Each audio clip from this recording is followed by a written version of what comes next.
ولږ او فقر دا هغه حالات دي چې اوس مهال په افغانستان کې خلک ورسره لاس او ګریوان دي. د افغانستان دا حالت په کالیفورنیا کې یو شمېر د 4م ټولګي زده کوونکي دې ته هڅولي دي چې د افغانستان درې رنګه ملي بیرغ لاندې راټول شي او کلچې خرڅې کړي. کوچنۍ 10 کلنه خو ډېره هوښیاره مریم چې همدلته په کالیفورنیا کې زیږېدلې او رالویه شوې ده، دلته خپلو همټولګیوالو سره یو ځای نن د کلچو خرڅولو له لارې څخه پیسې راټولوي تر څو په افغانستان کې بېوزلو خلکو سره او دلته په کالیفورنیا کې هغه نوي افغانان چې راغلي دي هغو سره مالي او نقدي مرستې وکوي.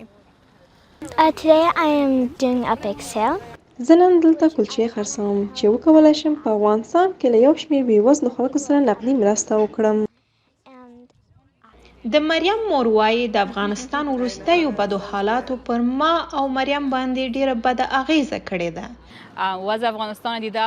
مریم جانه په دې پوهېدله چې په افغانستان کې حالت ډیر خراب دي ځکه چې زموږ په کورنۍ کې ټول اندېښمن وو، بالخصوص زه ډیره ځیګرخونه وم. دا په دې خاطر چې د افغانستان زړه دردونکو خبرونه زموږ په زړونو، ذهنونو او فکرونو ډیره بده اغیزه کوله.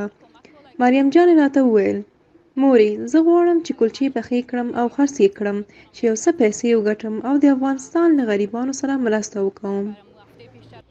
کله چې مریم خپلو همټولګیوالو سره خپل پلان شریک کړ، که څه هم دوی افغانان نه دي خو بیا هم ډیری یې په دې خیر کار کې شریک شو. په افغانستان کې د جونو زده کوونکو نامعلومه راتلونکی مریم یې خورا ډیره زیاته اندېښمنه کړې ده. اوس زموږ د هېواد زده کوونکي له ویرې خپل غږ نشي پورته کولی. زه غواړم چې د هغوی اواز شم او له هغوی سره مرسته وکړم. دا دویم ځل دی چې مریم خپلو ملګرو سره کلچې پلورلې دي. تر دې دمه پورې د کلچو د خرڅولو له امله $6,000 راټولې کړي دي چې له یادو پیسو څخه یې یوه برخه افغانستان ته استولې ده چې له بېوزلو خلکو سره مرستې وشي او بله برخه یې کالیفورنیا ته له نوو راغلیو افغانانو سره مرسته کړې ده.